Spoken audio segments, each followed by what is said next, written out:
Hermanos, feliz sábado. Dios les bendiga. Les damos la bienvenida a esos hermanos que nos acompañan por primera vez. Estamos gustosos de tenerles. La hermana de San Pedro, ¿me recuerda su nombre? Aurora. Y la hija, ¿no? Alice. Bienvenida. Y a la hermanita Nelcy. Y el esposo, ¿no? Dios les bendiga, bienvenidos. Hoy vamos a tratar un tema que considero que es como la segunda parte de lo que vimos respecto al pecado a la luz del santuario, ¿lo recuerdan? Un tema que surgió de una necesidad de otro tema, una inquietud que quedó en el tema de la Santa Cena respecto a nuestros pecados, cómo son tratados en el santuario.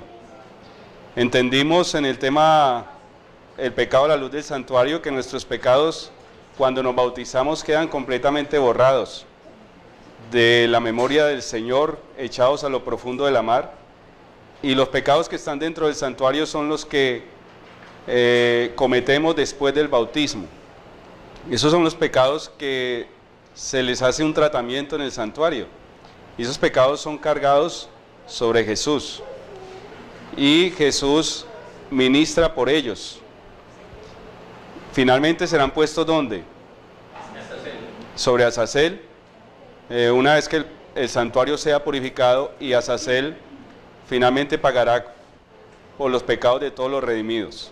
Eso les quedó claro, ¿verdad?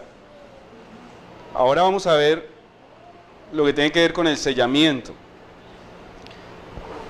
Siempre en toda doctrina de salvación, para comprender siempre el plan de salvación, yo debo tener como eje el santuario. ¿Por qué el santuario? Porque el santuario es como el mapa, como el diagrama, para yo entender los pasos de cómo soy salvo. Y hoy vamos a ver cómo yo logro el sellamiento a la luz del santuario. Sin el sellamiento no puedo entrar en el cielo. Si no alcanzo el sellamiento escatológico y soy parte de la generación de los últimos días, pues voy a estar por fuera. Por eso es importante entender cómo es el sellamiento a través del santuario, porque el santuario fue lo que el Señor nos dejó como diseño, como mapa para poder entender. Vamos a hacer un breve repaso del santuario a la luz del sellamiento y vamos a basarnos en esta cita que se encuentra en Testimonios para los Ministros, página 445. Dice: los que venzan el mundo, la carne y el diablo. ¿Los que venzan qué? El mundo, la carne. Tres enemigos: el mundo, la carne y el diablo. Serán los favorecidos que recibirán ¿qué? El sello del Dios vivo. ¿Qué tengo que vencer yo para alcanzar el sello? Mundo, carne y diablo. ¿Qué es el mundo? Mi entorno, ¿cierto? La carne, ¿qué es la carne? Mi yo. Y finalmente, las fuerzas del mal. ¿Cómo a la luz del santuario yo voy a ver cada una de estas victorias que representa cada uno de los compartimientos del santuario, estas victorias que debo alcanzar sobre el mundo, la carne y el diablo? El evento del sellamiento lo leímos en Apocalipsis 8:3, hemos estudiado antes de las trompetas, antes de que suenen las trompetas hay una introducción, un acontecimiento que se da en el cielo, y es que otro ángel, que es Jesús, viene y se para ante el altar con un incensario de oro, y se le da mucho incienso para añadirlo a las oraciones de todos los santos sobre el altar de oro que estaba delante del trono. Miren, esto es sellamiento. ¿Y qué se está mencionando? Se está mencionando un incensario de oro que formaba parte del santuario, y se está mencionando también que un altar de oro. ¿Cuál era ese altar de oro? Ahora lo vamos a ver en el altar del incienso del santuario. Y de la mano del ángel subió a la presencia de Dios el humo del incienso con las oraciones de los santos, y el ángel tomó el incensario y lo llenó de fuego del altar y lo arrojó a la tierra, y hubo truenos, voces, relámpagos y un terremoto.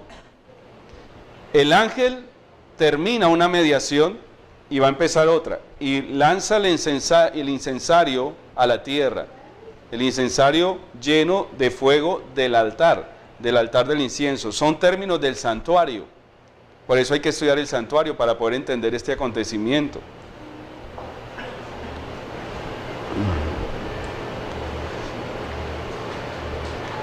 ¿Cómo le damos allí una...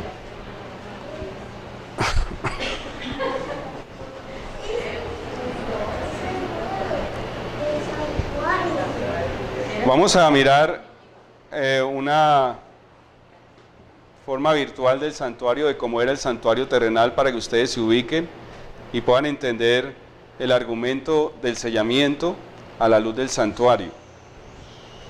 El santuario es algo imprescindible para el pecador. El pecador, para poder ser perdonado, tenía que ir al santuario y tenía que estar hacer ciertos rituales que representaban lo que nosotros necesitamos.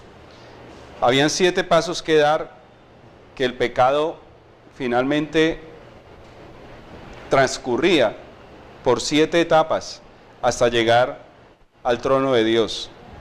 Y es los 7 pasos que nosotros también debemos dar hasta llegar a lograr el sellamiento. Estar en el trono de Dios es estar sellado. Recuerden la promesa de Apocalipsis 3, la iglesia de la Odisea, lo vimos ahora. ¿Cuál es la promesa? Vamos a recordarlo, vamos a abrir Apocalipsis 3.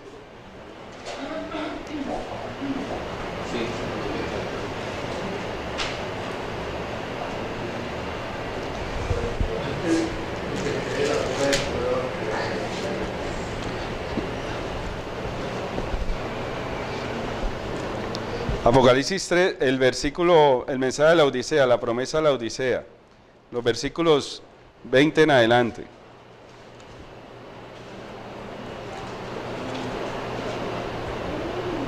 Dice: aquí estoy a la puerta y llamo, si alguno oye mi voz y abre la puerta, entraré a él y cenaré con él y él conmigo. Al que venciere,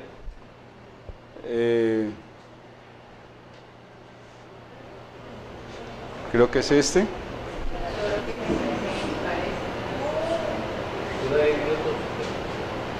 Sí, pero lo adelantamos un poquito. Me parece que es...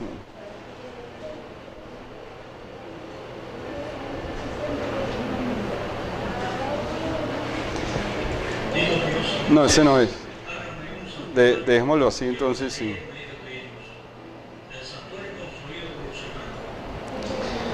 Miren la promesa.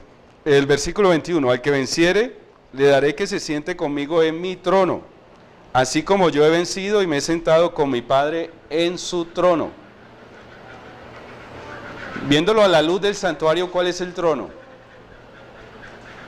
¿Cuál es el trono que promete que nos vamos a sentar con Él? El trono del Padre. A la luz del santuario, ¿cuál sería?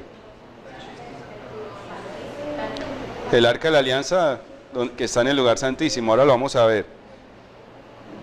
Esa es la promesa. Nosotros debemos de hacer el recorrido, las 7 etapas de la entrada al santuario hasta estar sentados en la presencia de Dios, representado por el arca de la alianza. Dejémoslo así, seguimos adelante. Eso. 7 etapas. La primera etapa es: el pecador reconoce que es un pecador y necesita un salvador. Entonces llega a la puerta del santuario con un sacrificio, con una víctima. Esa es la primera etapa: reconocer que somos pecadores y que necesitamos un salvador. Allí en esa primera etapa entramos al atrio exterior. Este es el atrio exterior. En el atrio exterior encontramos dos muebles, que es el altar del sacrificio y el lavacro. Esa es la segunda etapa, hermano. Esta es la segunda etapa. Bueno, esta sería la segunda y esta sería la tercera. Lo vamos a analizar. La primera etapa es reconocer que soy un pecador y ir a la puerta del santuario, ¿cierto? Sería la primera etapa. La entrada que no aparece aquí. Aquí ya estamos dentro. Y aquí dentro está el altar del sacrificio y el lavacro. Vamos a analizar esos dos muebles. El altar del sacrificio representa a Cristo crucificado, ¿verdad? Isaías 53:7 dice: angustiado él y afligido no abrió su boca, como cordero fue llevado al matadero, y como oveja de sus trasquiladores, delante de sus trasquiladores, enmudeció y no abrió su boca. Cristo es el cordero inmolado. Nosotros presentamos a Jesús como el cordero sin mancha. Él es nuestra víctima. Nosotros vamos, pecadores, a ser restituidos al favor de Dios, usando como víctima a Cristo, como un cordero sin mancha. Es el único cordero que nos puede permitir la entrada al santuario. Si yo no utilizo a Jesús como el cordero, estoy por fuera del santuario. Por eso el laodicense está por fuera, porque el laodicense se está presentando a sí mismo como sacrificio. El laodicense está diciendo que él, por sus méritos, por sus obras, tiene derecho a entrar al santuario. Nadie entra al santuario con otro sacrificio diferente al de Cristo. Las obras nuestras son obras muertas. Los méritos propios son rechazados porque están manchados de pecado. Nuestra única entrada es ¿quién? Cristo, el Cordero sin mancha. Y luego hay una segunda etapa, que es la fuente de bronce o el lavacro. En esta segunda etapa encontramos este mueble que ¿qué representa? Juan 3:5 dice: respondió Jesús: de cierto te digo que el que no naciere de agua y del Espíritu no puede entrar en el reino de Dios. El lavacro representa la purificación con agua. El agua es símbolo de Jesús también. Jesús nos lava de nuestros pecados. Su sangre nos purifica. Cuando su costado fue traspasado, recuerdan, salió dos fuentes. Una fuente era de agua y otra era de sangre. Agua y sangre salieron de Jesús. Representaba el atrio exterior, representaba la sangre derramada en el altar del sacrificio y representaba el agua depositada en la fuente de bronce o el lavacro. Representa purificación. Cuando nos bautizamos, ¿recuerdan dónde quedan nuestros pecados? En lo profundo de la mar, limpios. Ya nosotros no necesitamos pedir perdón por esos pecados porque están borrados. Esos son los beneficios del atrio exterior. ¿Qué encontramos entonces en el atrio exterior? Efesios 1:13 dice: en él también vosotros, habiendo oído la palabra de verdad, el evangelio de vuestra salvación, y habiendo creído en él, fuisteis sellados con el Espíritu Santo de la promesa. Encontramos el primer sello. Son 3 sellos. 7 pasos para llegar al trono, pero 3 sellos que hay que recibir para llegar hasta él. El primer sello lo encontramos en el atrio. En el atrio encontramos el evangelio de nuestra salvación. Encontramos al Cristo crucificado y nos encontramos nosotros aceptándolo como nuestro Salvador y dando el primer paso del bautismo para reconocer en él nuestro Redentor. Ahí recibimos el primer sello. Se llama el sello soteriológico o el sello evangélico, que lo recibo, ¿cierto?, con el Espíritu Santo de la promesa. y dice, y no contristéis al Espíritu Santo de Dios, capítulo 4, versículo 30, con el cual fuiste sellados para el día de la redención. ¿Cuándo recibí yo ese sello? Cuando acepto a Cristo como mi Salvador personal y me bautizo. Recibo ese sello. Si yo muero en esta etapa, ¿soy salvo o estoy perdido? Soy salvo. Ese sello me da salvación. Ese sello es, el apóstol Pablo dice que son las arras de la promesa, o sea, la garantía de la salvación. ¿Me comprenden ahí? Hasta ahí tengo un sello, pero no significa que yo ya quedo salvo por siempre. Una vez salvo, por siempre salvo, no. Ahí recibo un sello. Pero ¿qué debo hacer? Debo seguir creciendo, debo continuar el camino, debo seguir la próxima etapa. Si me quedo estancado ahí, me puedo perder. El ladrón en la cruz no pudo seguir porque era imposible que bajara de la cruz. Él murió con ese sello y él se levantará en la redención cuando Cristo venga por segunda vez. Pero nosotros que hemos dado el paso y que seguimos vivos, tenemos que seguir creciendo en la gracia. Y para seguir creciendo en la gracia, tenemos que entrar al santuario, la otra etapa del santuario. Entonces, en el primer compartimiento, que es el atrio, encontramos justificación, que es el sello soteriológico. Son 3 sellos identificados con 3 palabras. El primer sello es justificación. ¿Qué es justificación? Yo soy pecador, no tengo méritos, reconozco que soy pobre, miserable, ciego y desnudo, y que lo único que me puede dar salvación es el sacrificio de Cristo, los méritos de Cristo a mi favor. Eso se llama justificación. Él me justifica, me considera o me declara justo, siendo yo un pecador. Pero estoy arrepentido y reconociendo los méritos de Jesús. Justificación, la primera etapa. Y representa también, recuerdan las 3 victorias que yo debo tener sobre el mundo, la carne y el diablo para alcanzar el último sello, el sello escatológico. Esta representa la primera victoria sobre el mundo. Al entrar al santuario, yo dejo el mundo. Miren, los sacerdotes se santificaban, ¿por qué? Porque ellos ahora se iban a dedicar completamente al servicio del santuario. No tenían nada que ver con las cosas exteriores al santuario. El pecador, cuando reconoce que es un pecador y entra al atrio, también está dando ese paso de abandonar el mundo y ahora seguir a Jesús, que es nuestro sacerdote. Muchos han dado este paso, pero han vuelto al mundo, ¿no? Se retroceden al mundo y pierden el sello. Miremos la segunda etapa, el lugar santo.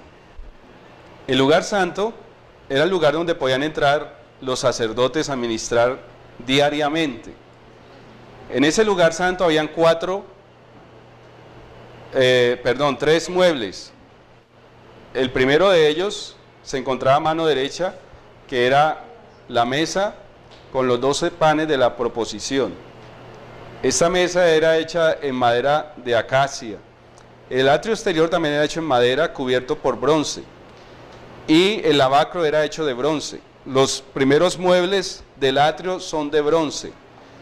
Representaban a Cristo en su humanidad y divinidad. Cristo fue divino y humano a la vez, pero representaban a Cristo en la tierra. Todavía no había sido glorificado en el cielo. Estos muebles ya representan a Cristo en el santuario celestial. Estos muebles representan a Cristo entronizado en el cielo como sacerdote. Estos muebles representan a Cristo a partir del Pentecostés, cuando Él fue ungido sacerdote en el cielo. Y esta mesa lo representa a Él, de madera de acacia, recubierta, cambia el material, ya no es bronce, sino oro, que representa la gloria de la divinidad. Y la madera de acacia, ¿qué representa? La humanidad. La madera de acacia es un arbusto de esas tierras, que es espinoso, pero que es de una madera muy fuerte, inclusive es una madera rojiza. Su savia tiene un líquido que cuando se le quita la piel a la madera es rojo.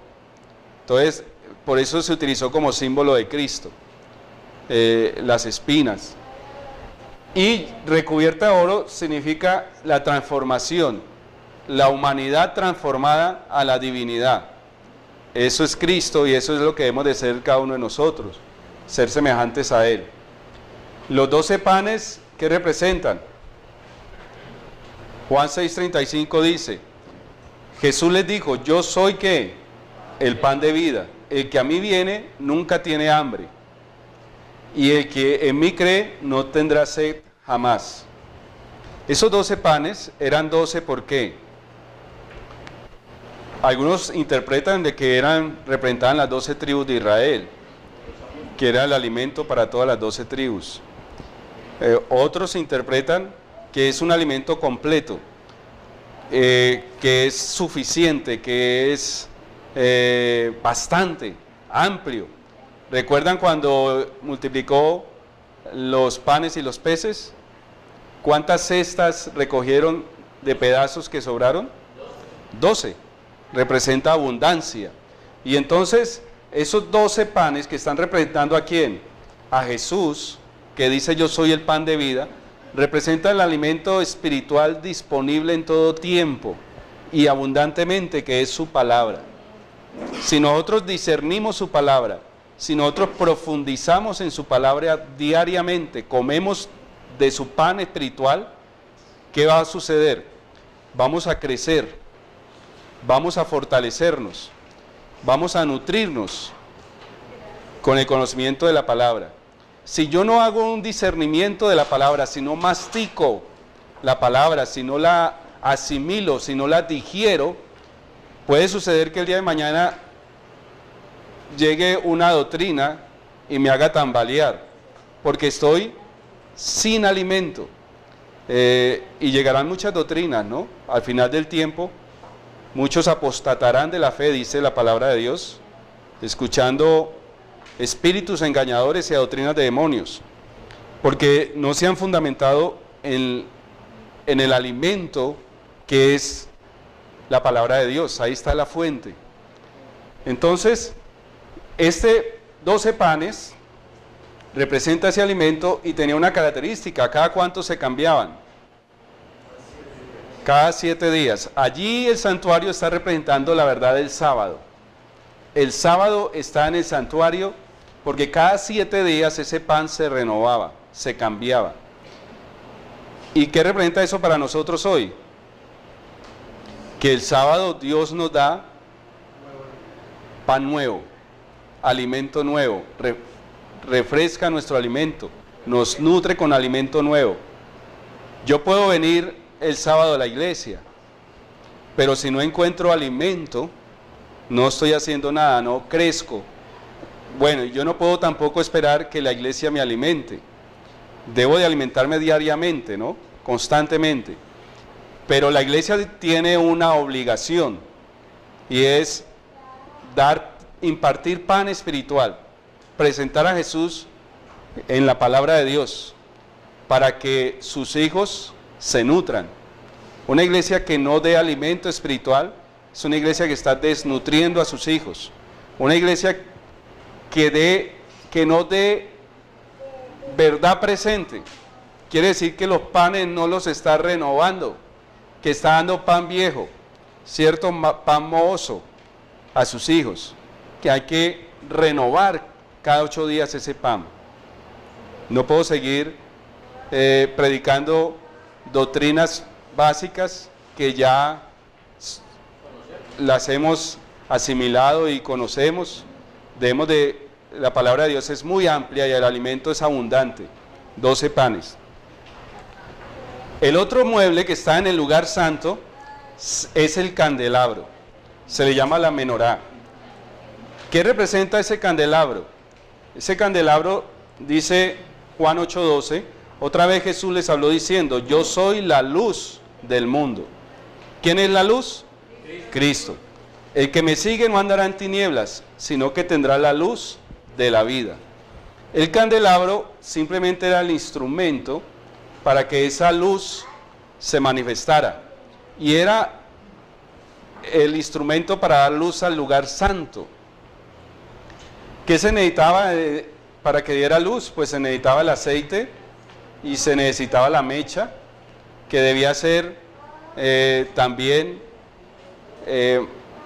recortada, ¿no? Tenía que ser mantenida para que la lámpara no se apagara. La lámpara debía mantener encendida todo tiempo. Representa la obra del Espíritu Santo en nuestras vidas. ¿Recuerdan el mensaje de las 7 iglesias? El mensaje de las 7 iglesias, ¿quién lo da? ¿Quién da el mensaje de las 7 iglesias? ¿De dónde viene? Cristo se está moviendo en medio de los 7 candelabros y entonces de las 7 lámparas, y entonces empieza a dar un mensaje, pero al final de cada mensaje, ¿qué dice? Oigan lo que el Espíritu dice a las iglesias. ¿Cómo así que el Espíritu? ¿Quién lo da? ¿El Jesús o el Espíritu?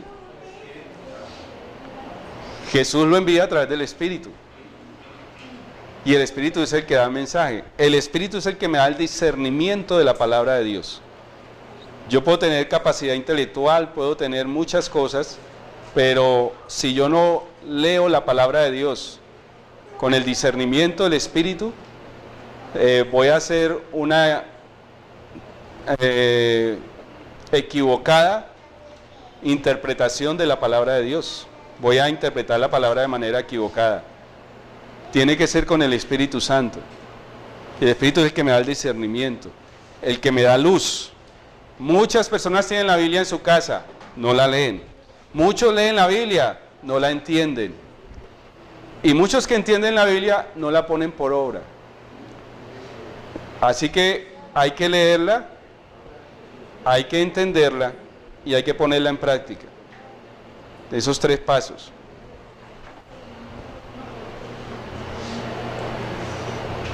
Bueno, aquí quiero analizar algo, miren. En el santuario encontramos la deidad. ¿Por qué encontramos la deidad? Porque hasta ahora hemos visto a Jesús y lo hemos visto glorificado porque la mesa de los panes cubierta de oro representa la deidad de Cristo. Es más, esa mesa tenía una cornisa que representa corona. Era una doble cornisa, representaba las 2 coronas de Cristo. Cristo va a alcanzar 3 coronas. Y Cristo en la mesa de los panes alcanzó 2 coronas, honra y gloria. Le falta la corona de poder.